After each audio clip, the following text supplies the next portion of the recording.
Shit, ओ ठीक है।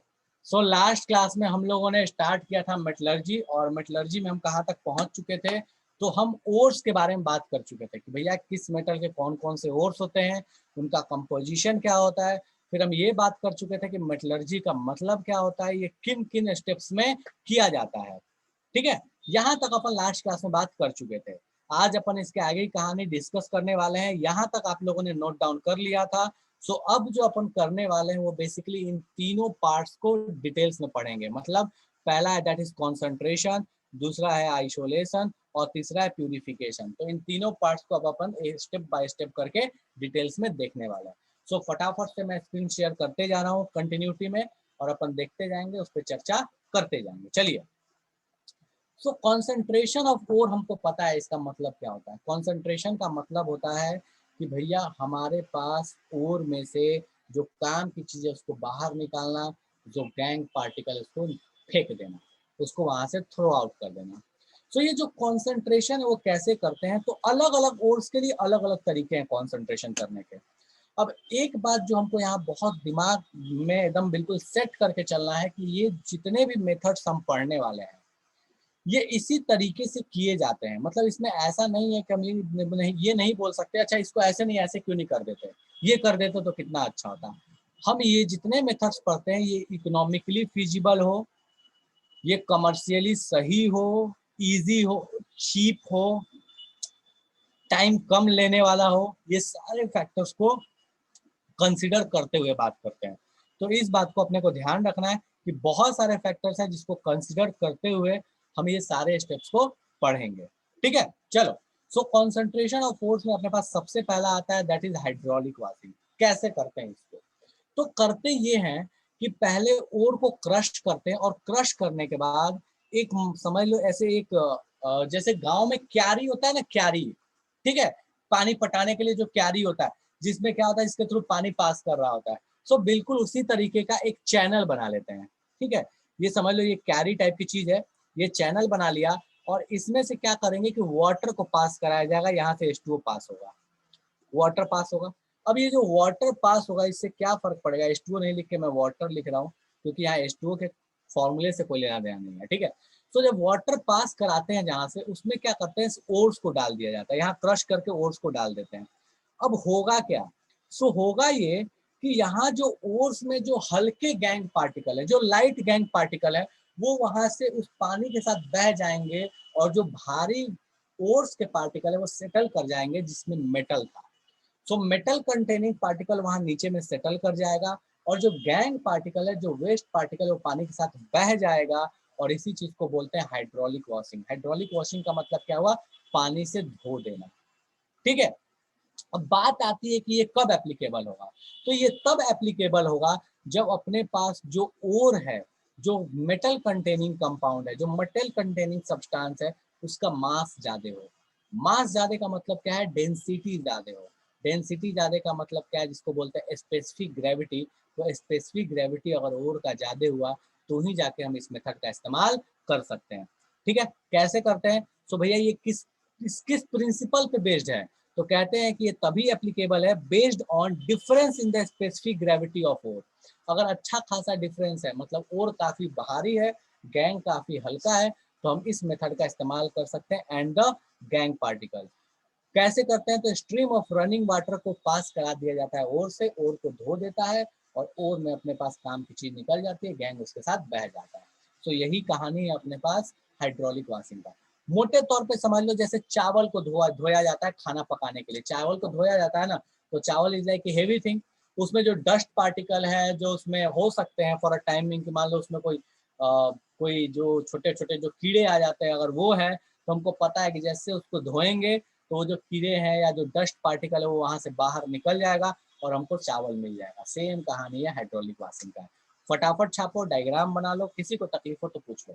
गांव में देखे भी होगे या फिर शहरों में, मतलब जब नदी के पास भी जाते हो तो जहाँ साफ पानी होगा ना वहाँ देखोगे कि नीचे में ना छोटे छोटे चमकदार पत्थर कलेक्टेड हैं, छोटे छोटे।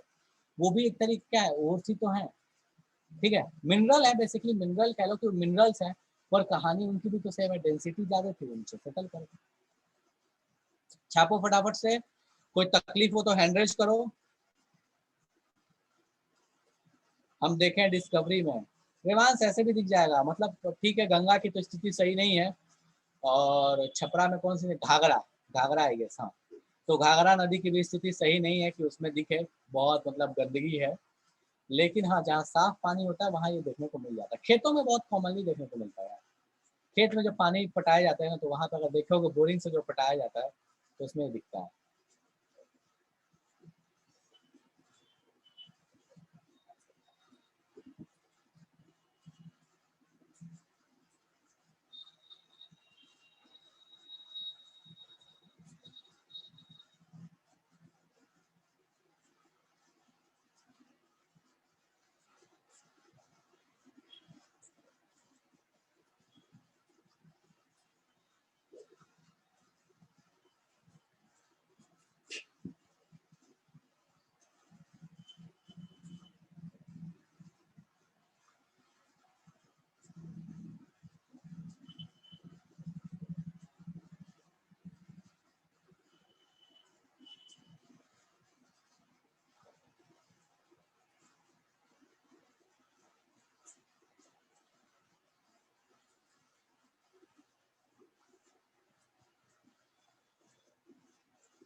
हो गया, छाप लिए।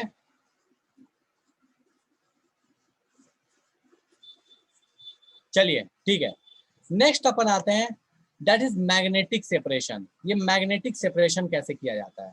देखो, मैग्नेटिक सेपरेशन करने का तरीका क्या है, ओर लिया, क्रश कर दिया, और उसको क्या हुआ ना, कन्वेयर बेल्ट पे डाल दिया। ये कन्वेयर बेल्ट क्या चीज है, आटा चक्की देखे हो ना, सो बिल्कुल वो आटा चक्की वाली कहानी है।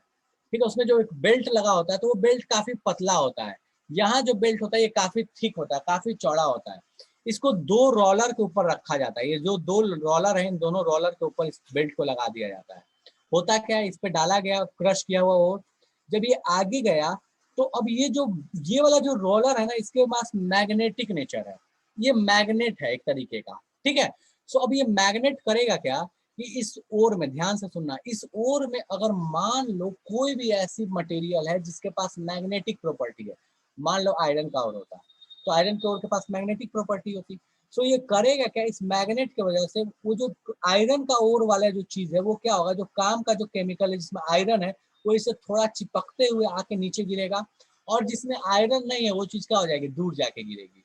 तो बस इसी चीज का इस्तेमाल कर लेते हैं कि जिसमें मैग्नेटिक प्रॉपर्टी है वो थोड़ा पास में गिरता है, और जिसमें नॉन मैग्नेटिक प्रॉपर्टी वो दूर जाके गिरता है, और इस तरीके से अपना ओर जो है वो अलग हो जाएगा। डेफिनेटली ये दोनों के लिए इस्तेमाल कर सकते हैं। दोनों का मतलब क्या हुआ, अगर ओर के पास मैग्नेटिक प्रॉपर्टी है तो भी डन है, अगर अपने पास गैंग के पास मैग्नेटिक प्रॉपर्टी है तो भी डन है। गैंग को अलग कर दिया, ओर को अलग कर दिया। हो सकता है ओर के पास मैग्नेटिक प्रॉपर्टी है तो यहाँ ओर यहाँ गैंग मिलेगा, और अगर गैंग के पास मैग्नेटिक प्रॉपर्टी हो तो गैंग यहाँ और ओर यहाँ मिलेगा। तो किसी एक के पास अगर मैग्नेटिक प्रॉपर्टी है तो हम इस मेथड का इस्तेमाल कर सकते हैं। ठीक है, चलो क्या लिखा हुआ है, तो भैया ये किस प्रिंसिपल पे बेस्ड है, तो difference in the magnetic property of the ore component. ठीक है, ये उसी प्रिंसिपल पे बेस्ड है कि भैया उनमें मैग्नेटिक प्रॉपर्टी का डिफरेंस है। इस डायग्राम को अवश्य बनाना, और ये क्या प्रिंसिपल है, मैं लिख दे रहा हूँ, ये प्रिंसिपल ये नहीं है। ध्यान समझ, ये पॉइंट का मतलब क्या है, ये किस पॉइंट के बारे में बात कर रहा था, दिस इज अ प्रिंसिपल। किस पे बेस्ड है ये, सेपरेशन। छापो फटाफट से, डायग्राम जरूर से बनाना, ये इंपॉर्टेंट है। और ऐसा लगे कि जादू हो गया, समझ नहीं आया, तो पूछते जाना हैंड टू हैंड। वेट मत करने लगना कि चलो 4 दिन बाद पूछेंगे, तब तक ऊपर से स्वाहा हो जाएगा।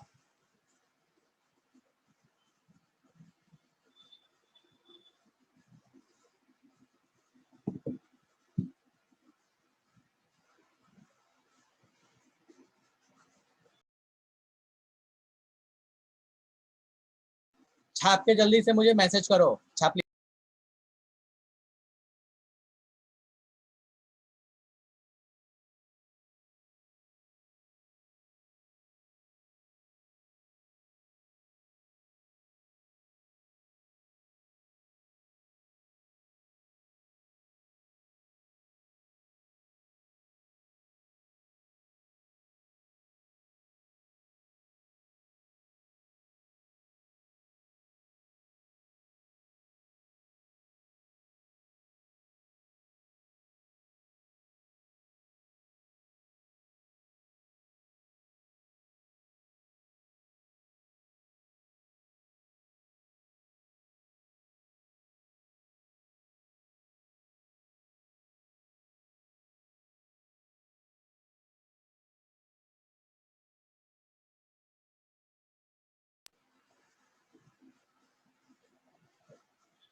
छाप लिया सबने?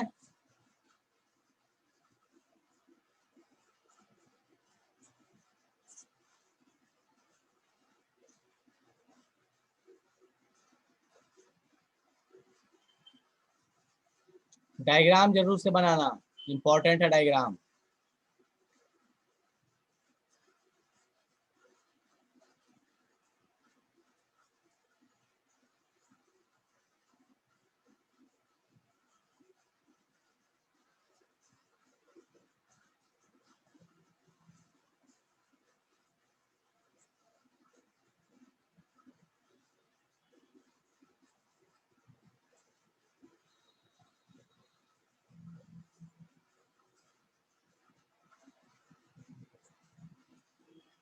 चलो ठीक है।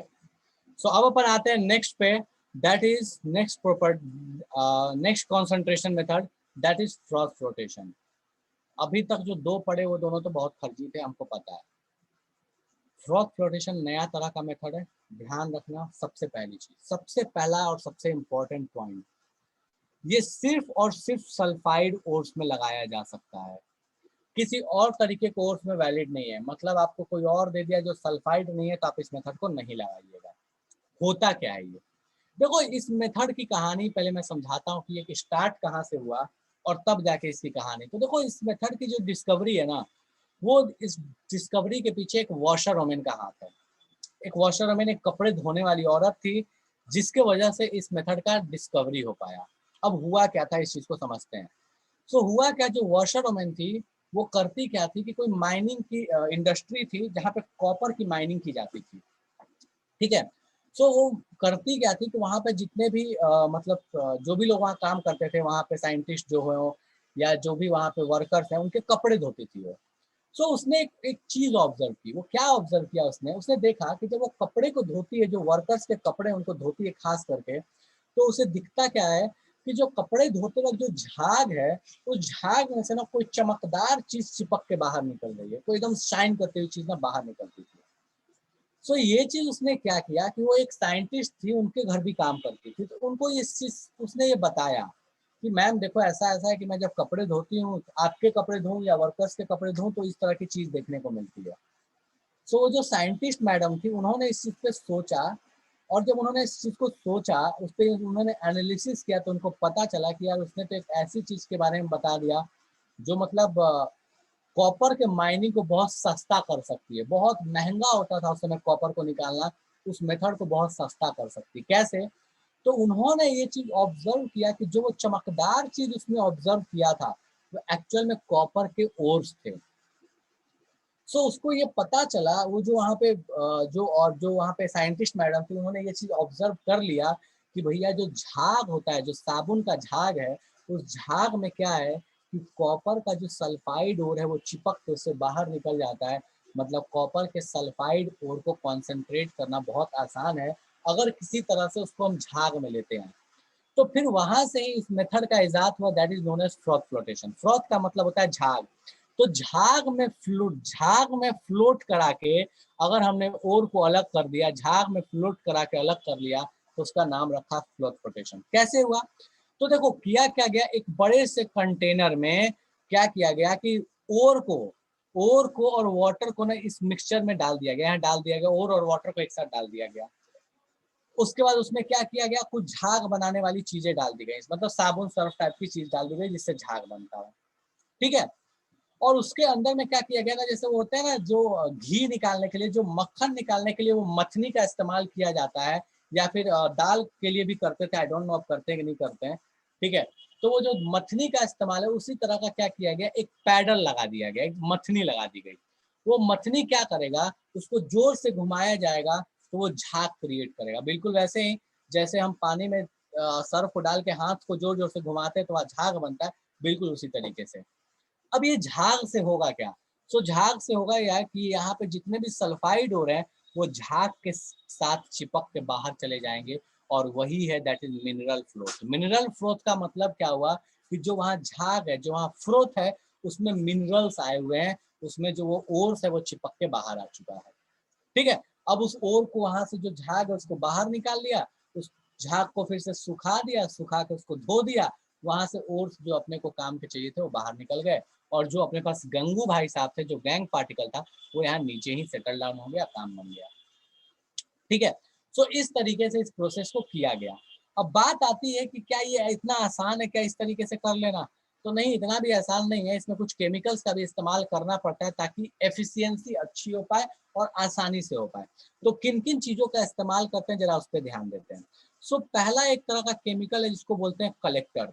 कलेक्टर क्या करता है? कलेक्टर करता ये है कि जो आपके पास ओर है, जो आपके पास ओर है ना, उस ओर के पास जाएगा। मान लो ये ओर है, यहाँ पे ये ओर के पास जाएगा, और ओर के पास जाके इसके अगल बगल में क्या करेगा, एक लेयर बना देगा। इस लेयर से क्या होगा, ओर चारों तरफ से घिर जाएगा और इसकी वेटेबिलिटी कम हो जाएगी। वेटेबिलिटी का मतलब है भींगने की टेंडेंसी। अब ओर आसानी से भींगेगा नहीं। अगर वो भींगेगा नहीं तो वो नीचे नहीं रहेगा, वो आसानी से ऊपर चला जाएगा। तो वेटेबिलिटी कम कर देना मतलब भींगने की टेंडेंसी को कम कर देना, ताकि वो ऊपर चल जाए। ऐसा देखे होगे कि भैया घरों में या फिर जब छोटे थे, ऐसा कभी कभी बोला जाता है कि अगर कहीं पे कट लग गया है तो वहां पे ऑयल लगा दो। वहां पे ऑयल लगाने, करवा तेल बोलते हैं कि वहां लगा दो। क्यों लगा दो? हम इसलिए क्योंकि वहां से पानी आसानी से बह के निकल जाए और उस कट पे ना कलेक्ट हो।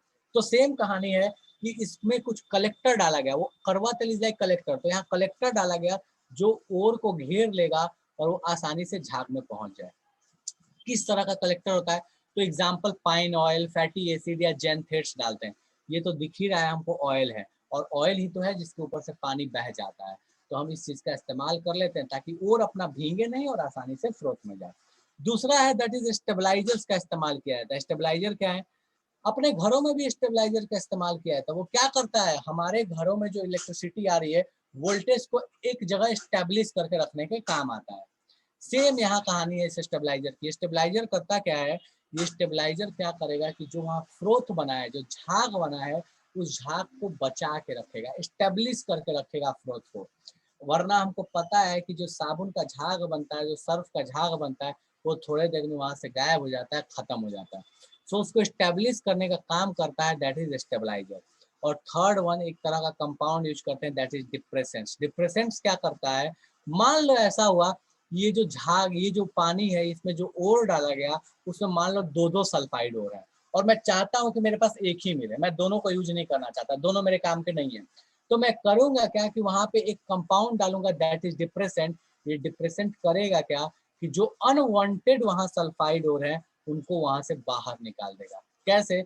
उसके साथ रिएक्ट करेगा और उसको वहां से रिमूव कर देगा। सो बेसिकली इसका काम क्या है, रिमूव रिमूव अनवांटेड सल्फाइडोर्स, जो अपने काम के नहीं है सल्फाइडोर, उनको वहां से हटाने के काम आता है ये अनवांटेड सल्फाइड ओर्स। ठीक है, जो बिना काम के सल्फाइड ओर्स हैं उनको हटाने का काम करता है। एग्जाम्पल के तौर पे देखो, सो होता क्या है कि जेडएनएस और पीबीएस का मान लो हमने ओर लिया, तो होता क्या है कि अगर आप पीबीएस का ओर लोगे तो उसमें जेडएनएस आपको मुफ्त का मिलेगा। उसमें जेडएनएस रहता है, लेड सल्फाइड के ओर में जिंक सल्फाइड थोड़ा सा गैंग जैसा रहता है, अपने काम का नहीं है। तो करेंगे क्या कि उसमें NaCN डाल देते हैं। NaCN जैसे इसमें डालोगे तो वो क्या करेगा, वो इस जेडएनएस से रिएक्ट करके उसको सॉल्यूबल बना देगा, वो पानी में घुल जाएगा। और जो आपका पीबीएस है, वो पीबीएस जैसे का तैसे बचा रहेगा, और जैसे ये मोटर को चलाओगे, जैसे ये फैन चलेगा, पीबीएस ऊपर आ गया और जेडएनएस तो अपने पास है नहीं, क्यों? क्योंकि वो पानी में घुल चुका है। पानी में घुल गया तो ऊपर आने वाला है नहीं। तो भैया पीबीएस तो वहाँ घुल गया, जेडएनएस, सॉरी, जेडएनएस तो घुल गया, पीबीएस अपना क्या हो गया, बाहर निकल गया, जो कि यहाँ किस में आ जाता है, फ्रोथ में आ जाता है और अपना काम बन जाता है। सो इस तरीके से ये 3 केमिकल्स हैं जिनका इस्तेमाल किया जाता है ड्यूरिंग फ्रॉथ रोटेशन। किसी में तकलीफ हो, कोई चीज समझ में नहीं आई तो पूछ लो, और अगर समझ में आ गया तो डायग्राम बनाओ और इन तीनों के बारे में लिखो फटाफट से। शुरू हो जाओ। बिल्कुल आपको याद ही रखना है, इसमें कोई समझने वाली चीज नहीं है। रिकॉर्ड ये है सर, ये बिल्कुल आपको याद रखने वाली चीज है, रट्टा मार के रखना है। छापो फटाफट कर।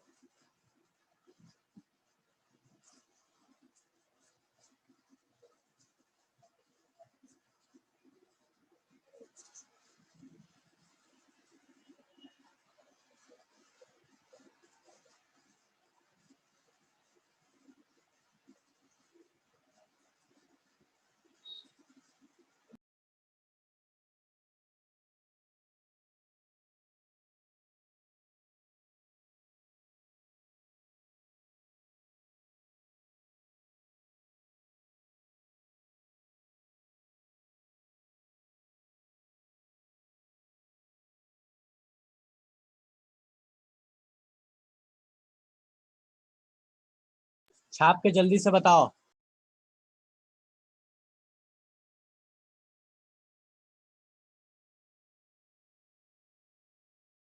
हाँ दीक्षा बोलो।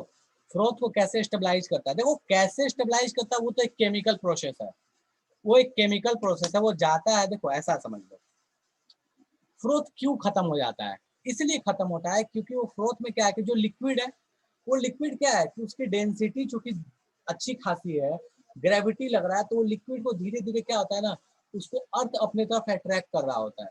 तो वो लिक्विड क्या होता है ना, अर्थ में जाने की टेंडेंसी रखता है, मतलब ग्रेविटी की वजह से नीचे जाने की टेंडेंसी रखता है, झाग खत्म होने लगता है। सो जो स्टेबलाइजर है ना, वो जाता है और उस वो जो झाग है ना, ऐसे समझ लो वो जो झाग है, उसके जो मिक्सचर है, उस मिक्सचर को कुछ इस तरीके से वो वहाँ पे बिल्ड करता है ताकि वो जो डेंसिटी थी, जो लिक्विड जो वाटर की डेंसिटी थी, वो थोड़ा मिनिमाइज हो जाए, उस मिक्सचर की डेंसिटी थोड़ी मिनिमाइज हो जाए और वो आसानी से ब्रस्ट होके नीचे ना जाए। मतलब वो ऐसे कह लो कि वो ब्रस्ट होके आसानी से वो फिर से मिक्स ना हो। तो इस तरीके का एक्शन होता है उसका। आगे पढ़ोगे कि थोड़ा प्रेशर वेशर का भी इसमें रोल होता है, और अभी आपको नहीं पता, इसलिए उस पर चर्चा करने का मतलब नहीं बनता। ठीक है, बबल प्रेशर का इसमें वर्क होता है। ठीक है, वो बबल प्रेशर को इस तरीके से मेंटेन करता है ताकि बबल ब्रस्ट ना हो। ठीक है, चलो बोला अनुष्का। सर यहाँ पे ना थोड़ा साफ कर दीजिए। अच्छा यहाँ पे अच्छा ठीक है, चलो।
लिख लिया सबने? चलिए, सो अब अपन आते हैं नेक्स्ट पे। छाप लिया सबने? कोई ऐसा जिसका बचा हुआ है? छापो छापो छापो भाई छापो।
ओके दीक्षा, चलो चलो, तो ये अपने पास कहानी हो गई फ्रॉग फ्लोटेशन की। फ्रॉग फ्लोटेशन होता क्या है, कैसे करते हैं, ठीक है। नेक्स्ट अपन आते हैं next method, that is leaching. इसका प्रिंसिपल क्या है भैया? तो देखो इसका प्रिंसिपल ऐसा है कि ये तब इस्तेमाल किया जाता है जब अपने पास कोई और जो है वो किसी केमिकल सब्सटेंस में सॉल्युबल हो। तो इसका प्रिंसिपल क्या है? Ore is soluble in some suitable solvent. अब बात आता है कि भैया हम इसको क्यों इस्तेमाल करें। देखो मान लो एक और लिया, उस ओर में ऐसा है कि जो गैंग है और ओर है उन दोनों की डेंसिटी बराबर है, एक जैसी है, बराबर नहीं है तब 19-20 हो सकती है। उसमें पहला मेथड काम नहीं करेगा, क्योंकि डेंसिटी का डिफरेंस चाहिए था वाटर से अपने को, सॉलिड वाटर में अपने को मिक्स करके उसको भगाने के लिए, वहां से वाटर के प्रेशर के साथ निकालने के लिए। पहला फेल। मान लो ऐसा हुआ कि ओर जो है उसके पास ऐसी कहानी है कि उसमें मैग्नेटिक प्रॉपर्टी भी नहीं है और गैंग में भी मैग्नेटिक प्रॉपर्टी नहीं है, फिर किसी काम का नहीं है मैग्नेटिक सेपरेशन। मैग्नेटिक प्रॉपर्टी नहीं है तो मैग्नेटिक सेपरेशन नहीं लगा सकते। मान लो जो ओर है वो सल्फाइड भी नहीं है, लो अब क्या करें। तो ऐसे केस में हम क्या करेंगे कि जो ओर है, जो ओर का जो कंपाउंड है, उसमें हम ये नोटिस करने का प्रयास करेंगे कि उसकी केमिकल प्रॉपर्टी कैसी है। अगर वो मान लो किसी चीज के साथ रिएक्ट कर गया, जैसे ओर रिएक्ट कर गया लेकिन गैंग रिएक्ट नहीं किया, तो जिसके साथ ओर रिएक्ट करेगा उसके साथ रिएक्ट करा के उसको अलग कर लेंगे, गैंग अलग हो जाएगा अपना, ठीक है। सो करते क्या है कि इसी मेथड को हम बोलते हैं लीचिंग। लीचिंग में करते क्या है कि ओर को सॉल्युबल करा देते हैं किसी सॉल्वेंट में। जैसे नमक सॉल्युबल हो जाता है, तो भैया नमक अगर पानी में एक बार सॉल्युबल हो गया तो कितना भी छन्नी छानो अलग नहीं होगा। तो ओर को भी किसी ऐसी चीज में सॉल्युबल बना दो जहां से कि उसको निकालना, अब मतलब ऐसा हो जाए ना कि गैंग सॉल्युबल ना हो लेकिन ओर सॉल्युबल हो जाए, और फिर उस सॉल्यूशन को बाहर निकाल लो, फिर उस सॉल्यूशन से वापस ओर को निकालना पड़ेगा। तो ऐसा कुछ मेथड लगाते हैं हम। चलो, तो ये मेनली दो मेटल्स के लिए किया जाता है, ठीक है, दो तरीके के मेटल्स के लिए, एक तो एल्यूमिनियम और एक हो गया gold and silver. Gold and silver के लिए तरीका सेम ही है, एल्यूमिनियम के लिए अलग है, उन दोनों के लिए अलग है। ध्यान देते हैं कैसे करते हैं। सो लीचिंग में करते क्या है, जैसे फॉर एल्यूमिनियम के लिए बात करते हैं तो एल्यूमिना फ्रॉम बॉक्साइट। बॉक्साइट और कौन सा होता है, तो Al2O3 इज द बॉक्साइट और। हम चाहते हैं कि उसमें से Al2O3 अलग हो जाए, जो गैंग है वो अलग हो जाए। गैंग उसमें कौन होता है, सो उसमें SiO2 और TiO2 गैंग होते हैं। अब बात आता है कैसे हम अलग करें। तो करते क्या है कि जो अपने पास और है उसको सोडियम हाइड्रोक्साइड के साथ रिएक्ट करा देते हैं। हमको पता है कि भैया इसमें होता है एम्फोटेरिक नेचर, ये बेस से अल्कली से जैसे रिएक्ट करेगा तो ये क्या दे देगा, एक सॉल्ट दे देगा, salt that is sodium aluminate. ये एक सॉल्ट मिल गया। अब ये जो सोडियम एल्यूमिनेट है इसके पास खासियत क्या होती है, ये पानी में सॉल्युबल होता है, ये एक्वस होता है। सो ये चूंकि पानी में सॉल्युबल हो गया, तो अब समझो ऐसी कहानी है कि एक ग्लास ले लो, मान लो इस ग्लास में क्या किया गया कि इस ग्लास में सोडियम हाइड्रोक्साइड ले लिया गया है और इसमें मान लो ओर्स डाल दिए गए, ओर को क्रश करके इसमें डाल दिया। जैसे इसमें ओर को डाला होगा क्या कि जो यहाँ सोडियम हाइड्रोक्साइड है उसके साथ सिर्फ एल्यूमिनियम ऑक्साइड रिएक्ट करके इसमें सॉल्युबल हो जाएगा। सॉल्युबल हो जाएगा, उसी में घुल गया, जैसे नमक पानी में घुल जाता है वैसे वहां पे वो घुल गया है। अब क्या करेंगे कि इस सॉल्यूशन को छन्नी से छान लेंगे। कुछ सॉल्यूशन है, इसको छन्नी से छान लिया, क्या होगा इससे, जैसे छन्नी से छानेंगे तो हमारा गैंग जो है वो गैंग अलग हो चुका अपना छन्नी में, और हमको जो सॉल्यूशन मिला वो सॉल्यूशन किसका मिला, वो सॉल्यूशन हमें मिल गया इस चीज का, दैट इज सोडियम एल्यूमिनेट का। अब हमारे पास यहाँ तो ये सोडियम एल्यूमिनेट है जो सॉल्यूशन में मिल गया, हमको तो यहाँ से क्या करना है, हमको तो इसको अलग करना था। अब तो ये नई कबाहट आ गई, इसको क्या करें। तो फिर सोडियम एल्यूमिनेट के सॉल्यूशन से क्या करते हैं, CO2 को पास कराया जाता है। इसमें से किसको पास कराया गया, CO2 को पास कराया गया। जैसे इसमें से CO2 पास होता है तो होगा क्या, ये CO2 जैसे पास होगा तो ये जो सॉल्यूशन है ये CO2 से रिएक्ट करके सोडियम बाइकार्बोनेट बनाएगा और साथ में एल्यूमिनियम ऑक्साइड बनाएगा। चूंकि ये एल्यूमिनियम ऑक्साइड सॉलिड है, ये फिर से यहाँ पे क्या होगा कि एल्यूमिनियम ऑक्साइड सॉलिड के फॉर्म में यहाँ नीचे में कलेक्ट हो जाएगा और sodium bicarbonate that is baking soda वो इसी में सॉल्युबल रह जाएगा। और फिर से हम इसको छन्नी से छान लेंगे और छन्नी से जैसे छानेंगे तो हमको क्या मिल गया, एल्यूमिनियम ऑक्साइड मिल गया।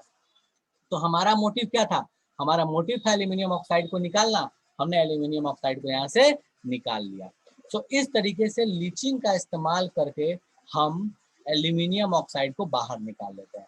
अब जो एल्यूमिनियम के लिए लीचिंग किया जाता है, ध्यान से सुनना, एल्यूमिनियम के लिए जो लीचिंग करते हैं इस प्रोसेस का नाम है बेयर्स प्रोसेस। मतलब बॉक्साइट ओर का जो लीचिंग है that is known as Bayer's process. तो इसका एक और भी नाम है बेयर्स प्रोसेस, हमको ध्यान रखना है। दूसरी चीज कि यहाँ पे एक चीज और यूज करते हैं दैट इज सीडिंग। सीडिंग क्या होता है? तो सीडिंग का मतलब होता है कि भैया जब हम इस रिएक्शन को स्टार्ट करने वाले होते हैं तो समझो ये कैसे होगा, तो ये आसानी से रिएक्शन नहीं होती। जैसे हम चाहें कि दूध से दही अपने आप जम जाए तो नहीं जमता, हमको उसमें थोड़ा सा जोरन डालना पड़ता है तो दही जमता है।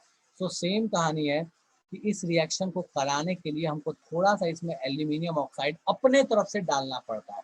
तो जैसे यहाँ पे एल्यूमिनियम ऑक्साइड थोड़ा सा डाला गया, Al2O3 डाला गया, ये फटाफट से रिएक्शन आगे बढ़ने लगी और हमको भर के एल्यूमिनियम ऑक्साइड मिलने लगा। तो इस तरीके से इस रिएक्शन को प्रोसीड किया जाता है। तो ये कहानी हो गई आपके पास लीचिंग की। मैं फिर से बता दे रहा हूँ, केमिकली ये मेथड को किया जाता है, ओर को सॉल्यूबल बना के वहां से बाहर निकाल दिया जाता है, गैंग को छोड़ दिया जाता है, अपना काम बन गया। फटाफट छापो, कहीं कोई तकलीफ हो तो पूछ लेना, ठीक है।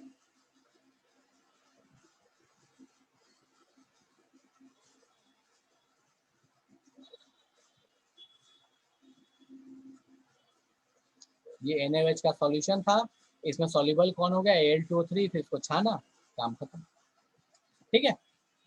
बनाओ फटाफट से और पूरी पूरी कहानी लिखो, कहीं कोई तकलीफ हो तो पूछो। बिल्कुल ये फैक्ट्स हैं, इनको रट्टा मार के ध्यान रखना है कि कैसे कैसे क्या क्या किया जाता है। सिल्वर के लिए भी सेम होता है, बिल्कुल सिल्वर और गोल्ड के लिए भी सेम होता है, बस जो NaOH की जगह कुछ और चीज का इस्तेमाल करते हैं। पहले मिनरल को घोर लो सॉल्वेंट में, फिर गैंग को छान लो, बाद में मिनरल को वापस एक्सट्रैक्ट कर लो। बिल्कुल सही, बिल्कुल एनिमेस, वही कहानी है और कुछ अलग नहीं है।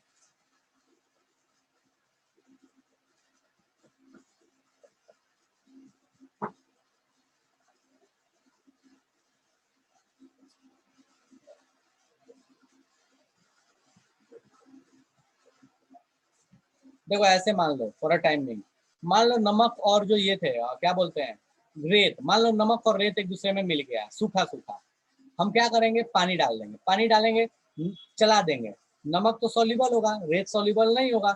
नमक को वहां से फिर छन्नी से छान लेंगे तो रेत बाहर हो गया, नमक पानी का सॉल्यूशन मिल गया। फिर अब उसमें क्या करेंगे? उसको धूप में रख देंगे, इवापोरेट हो जाएगा पानी, नमक हमको बाहर मिल गया, ठीक है। तो सेम कहानी यहाँ पे, पहले यहाँ पे क्या किया? एल्यूमिनियम ऑक्साइड को सॉल्युबल बना लिया, फिर वहां से CO2 को पास करा के एल्यूमिनियम ऑक्साइड सॉलिड फॉर्म में नीचे कलेक्ट हो गया, काम बन गया। वही तरीके का मेथड।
हो गया? छाप लिया क्या सबने? छापो छापो, कोई जल्दी नहीं, छापो आराम से।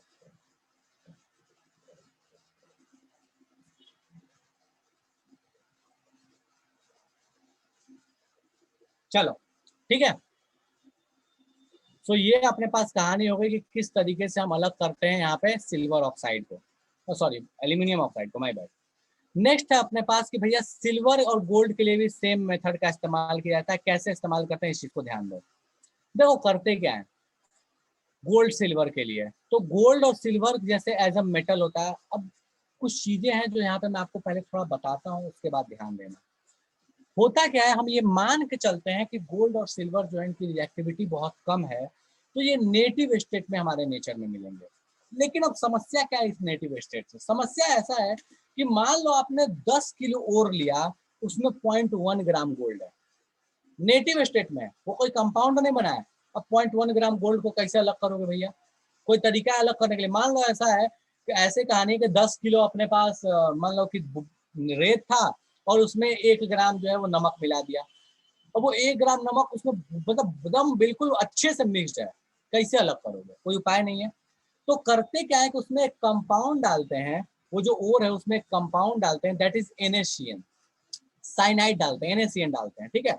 इस CN का मतलब हुआ NaCN, मैं साइड में लिख देता हूँ, ये CN माइनस का मतलब हुआ NaCN, ठीक है। सोडियम सल्फाइड, सोडियम नाइट क्या बोलते हैं, sodium cyanide, my bad, sodium cyanide, ठीक है।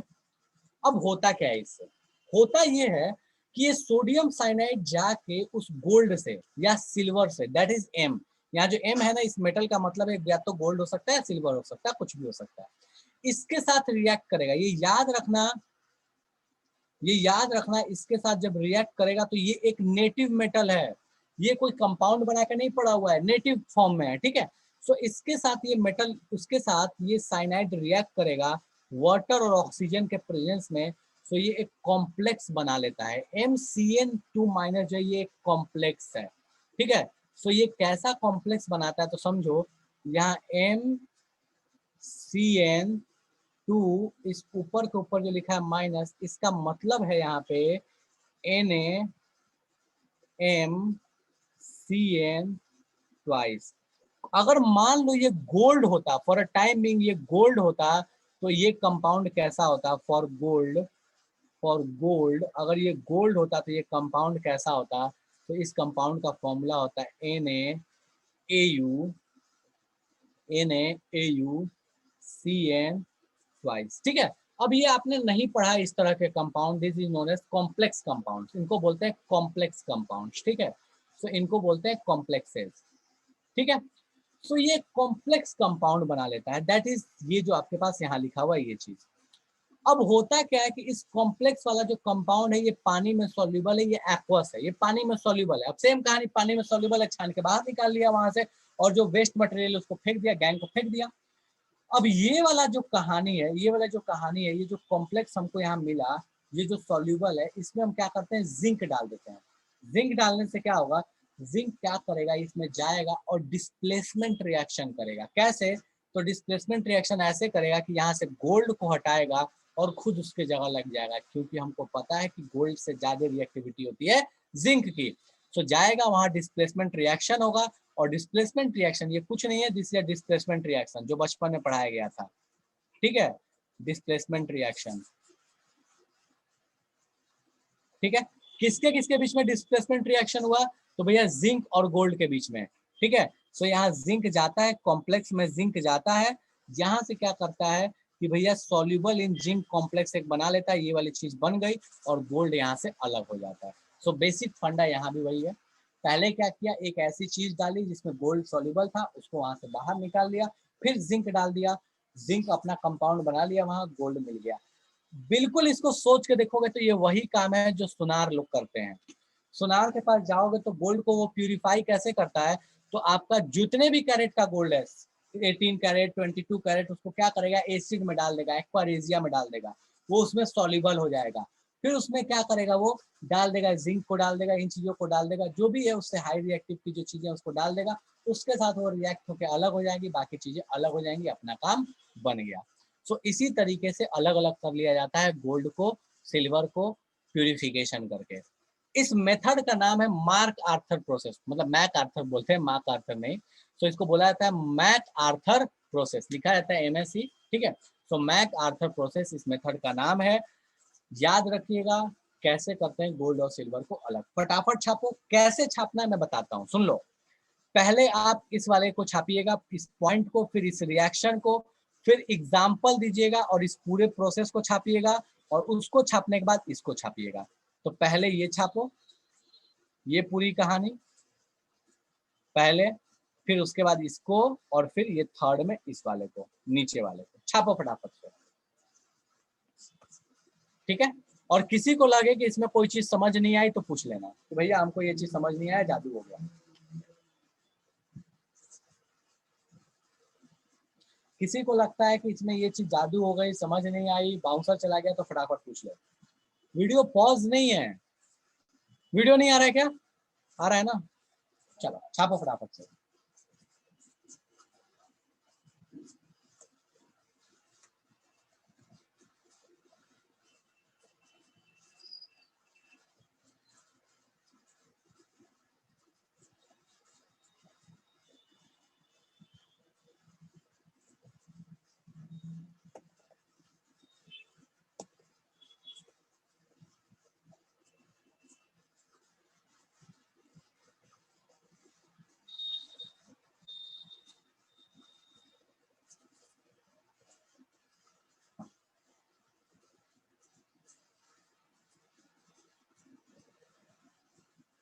अच्छा ठीक है, कोई बात नहीं।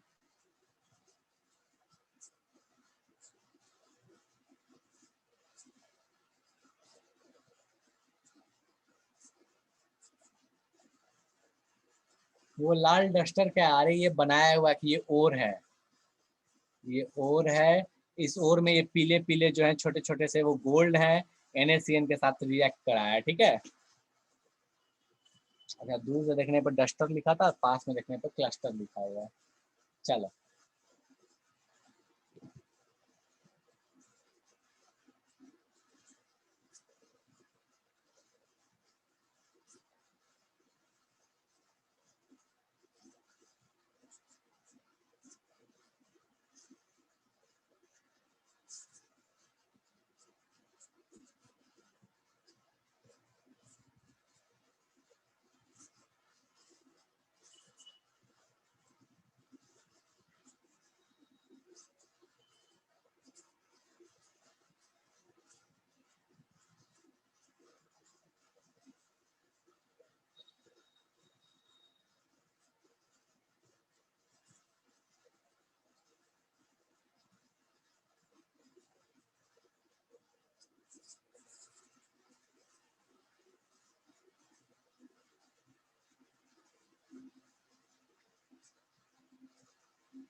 छाप लिया सबने?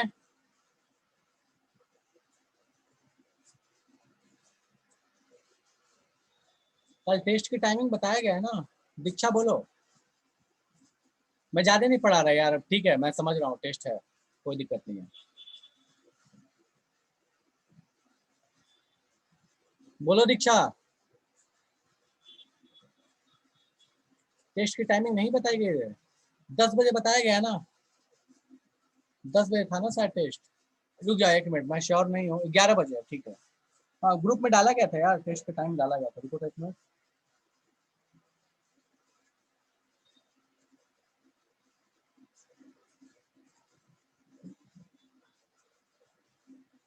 बताया गया बाबू, टेस्ट का टाइम बताया गया।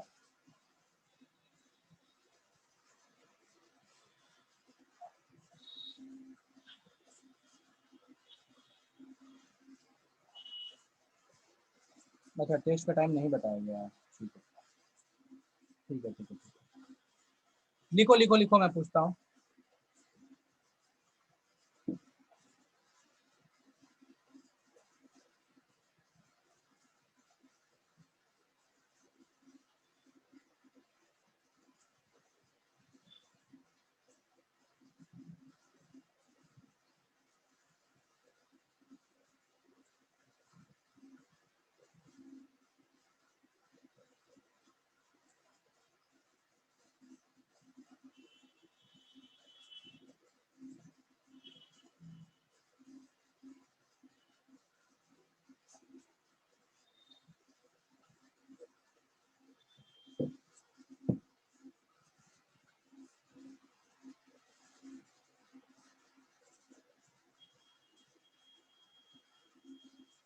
ऑफलाइन है ना, बोर्ड वालों के लिए तो ऑफलाइन, सब आप लोग के लिए ऑफलाइन है ना, सब्जेक्टिव होगा ना, सब्जेक्टिव टेस्ट है ना आप लोग की, तो बताया तो था।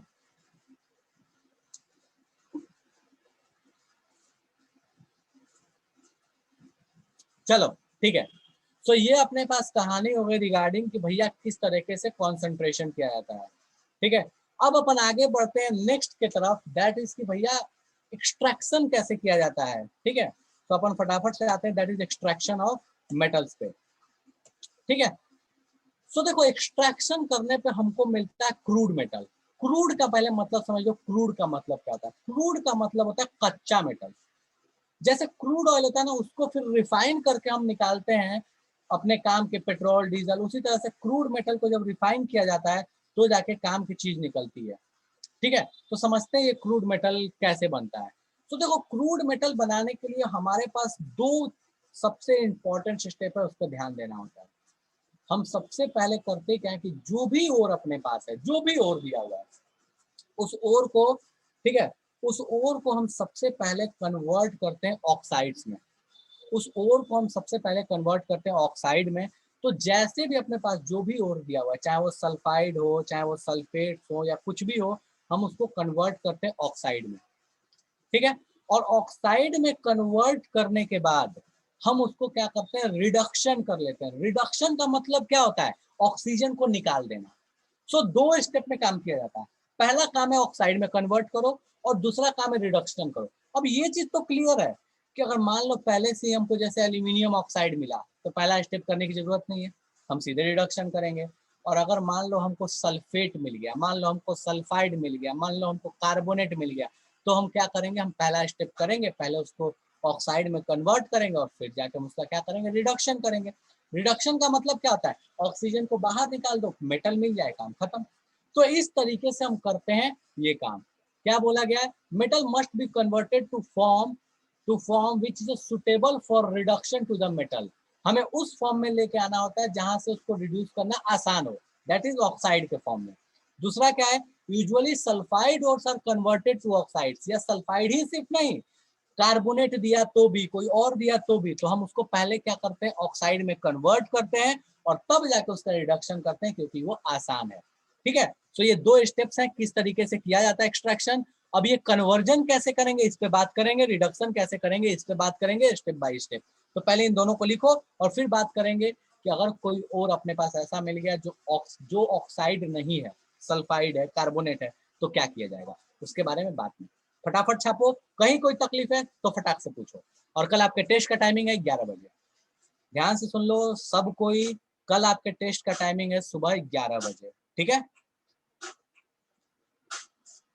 ऑफलाइन है, डन है, छापिए फटाफट।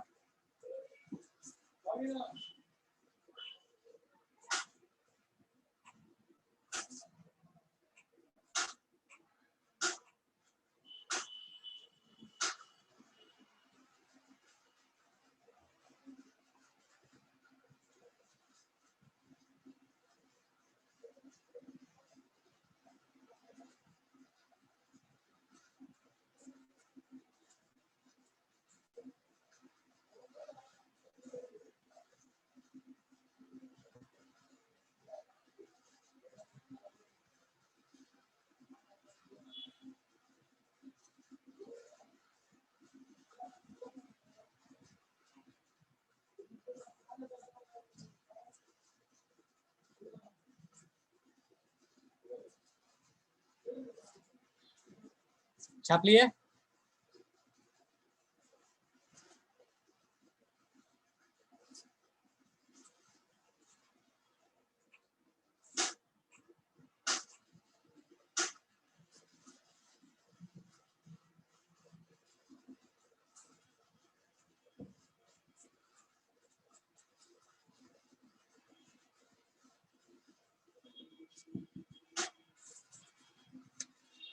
छाप लिया कोई ऐसा जो अभी भी छाप रहा है, चलो छापो छापो छापो भाई छापो, कोई दिक्कत नहीं, छापो।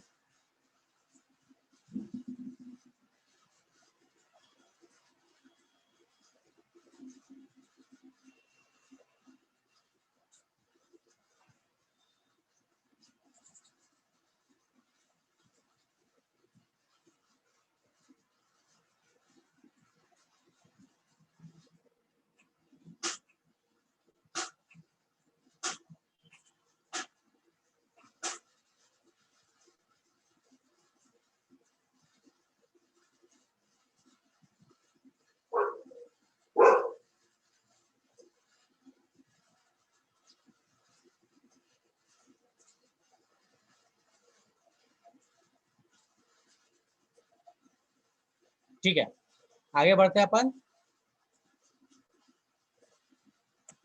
अब आता है कि भैया ऑक्साइड में कन्वर्जन करते कैसे हैं।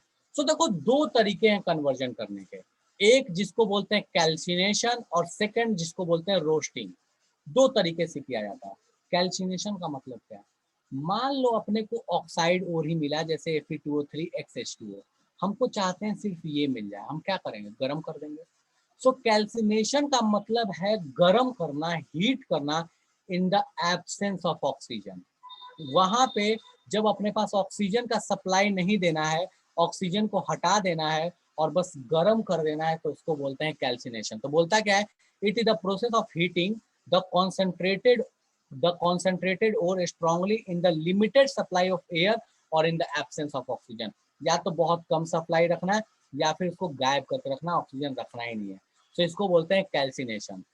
जैसे जिंक कार्बोनेट, ये ध्यान देना कहाँ कहाँ ये अप्लाई हो रहा है, जब वाटर ऑफ क्रिस्टलाइजेशन था तो अप्लाई किया, कार्बोनेट था तो अप्लाई किया। कार्बोनेट को हीट करते हैं, क्या बनता है, ऑक्साइड और CO2। कैल्शियम कार्बोनेट भी हीट करोगे, ऑक्साइड और CO2। कोई भी दुनिया का कार्बोनेट है, हीट करोगे ऑक्साइड और CO2।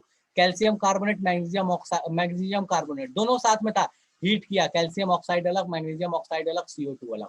तो बेसिकली कहाँ कहाँ यूज आया, जब वाटर ऑफ क्रिस्टलाइजेशन था, जब कार्बोनेट था। तो मैं यहाँ लिख रहा हूँ, इस चीज को ध्यान देना, यहाँ ध्यान देना, एग्जाम्पल ये लिख लेना, और मैं नीचे पॉइंट बना के लिख रहा हूँ, मेनली फॉर कार्बोनेट्स, या तो कार्बोनेट्स के लिए इस्तेमाल होगा, और ores with water of crystallization, और ores with water of crystallization, water of crystallization. I guess water of crystallization में किसी को कोई तकलीफ नहीं होगी। जिसको वाटर ऑफ क्रिस्टलाइजेशन में समस्या है, मैं थोड़ा सा एक्सप्लेन कर देता हूँ वाटर ऑफ क्रिस्टलाइजेशन क्या होता है। सो वाटर ऑफ क्रिस्टलाइजेशन क्या होता है, सो हम क्लास 10th में पढ़ा करते थे कि अपने पास जो ये वाटर है, ये वाटर जब अपने पास लगा रहता है एक्स्ट्रा अमाउंट में, जब वहाँ पे एडजॉर्ब रहता है या वहाँ पे सॉल्ट मॉलिक्यूल के बीच में फंस जाता है, वहाँ अटका रहता है, तो उसको बोलते हैं वाटर ऑफ क्रिस्टलाइजेशन।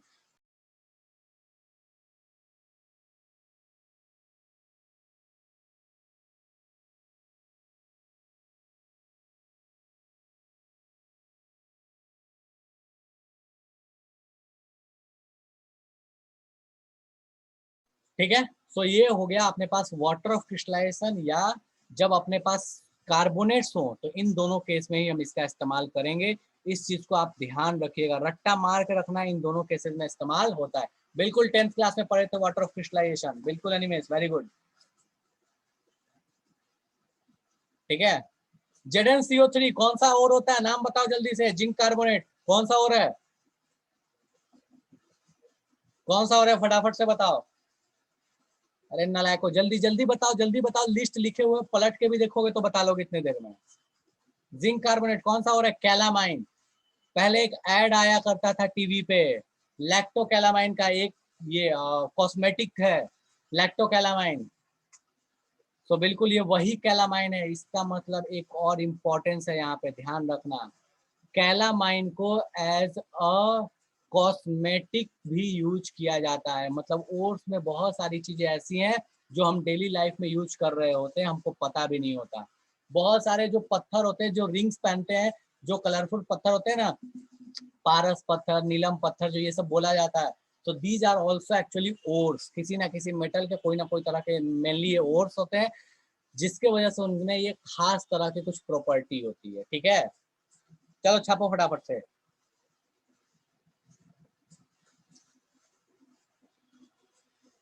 जैसे कॉपर का ओर इस्तेमाल किया जाता है ब्लड प्रेशर को मेंटेन करने के लिए। ग्रीन जो होता है उसको इस्तेमाल करते हैं ब्लड प्रेशर मेंटेन करने के लिए। जब उसको रिंग में पहनते हैं, सो हमारे पोर्स जो है, स्किन के पोर्स है, उसके साथ कांटेक्ट में आता है और हमारे ब्लड स्ट्रीम में थोड़ा कॉपर को वो सप्लाई कर देता है, जिस वजह से हमारा ब्लड प्रेशर कंट्रोल में रहता है। बहुत लोग गुस्सा आता है, लोग बोलते हैं ना ये वाला रिंग पहन लो, ये वाले आपके ऊपर ये ग्रह दशा चल रहा है। कोई ग्रह दशा नहीं चल रहा होता है, कहानी यही होती है। ठीक है, मतलब कुछ कुछ ऐसी होती है, ऐसा नहीं है कि बिल्कुल वो चीज़ें गलत है, ऐसा भी नहीं है। ठीक है, लेकिन ये बात सच है कि बेचारे ग्रह इतने दूर है हमसे, उनका क्या असर होगा हमारे लाइफ में।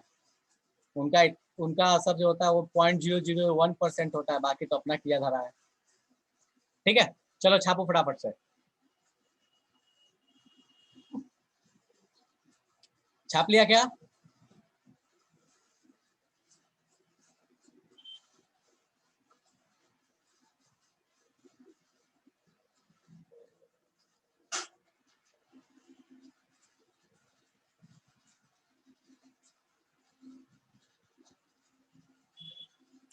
छाप लिया।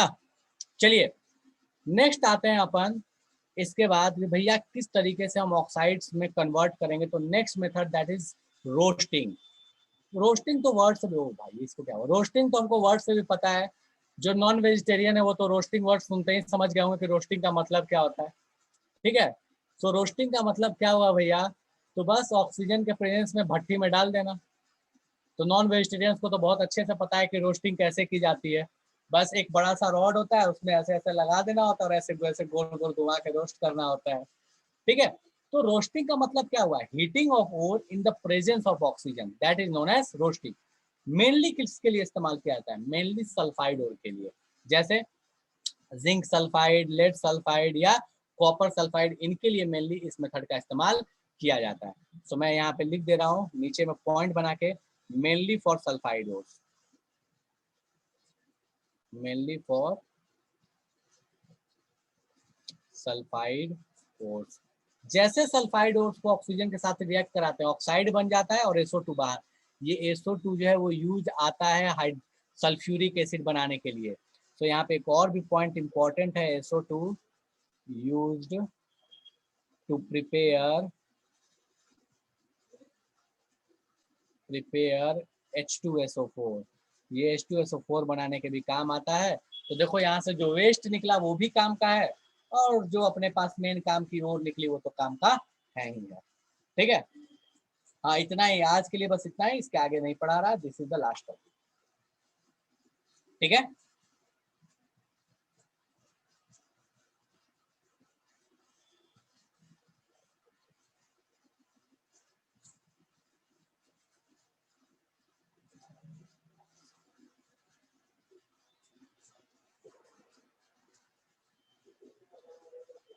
ठीक है, चलो छाप लो इसको फटाफट से, और इसके साथ आज की सभा समाप्त करते हैं। किसी को सॉल्यूशन चैप्टर से कोई डाउट है, कुछ पूछना है तो पूछ सकते हो। सॉल्यूशन में कहीं से एनसीईआरटी मॉड्यूल कहीं से कोई डाउट है, कुछ पूछना है पूछ सकते हो। बाकी आज की सभा यही समाप्त है, अगले क्लास में इसके आगे की कहानी पे कंटिन्यू करेंगे। बाकी आज अपन यहीं पे विराम लगाते हैं।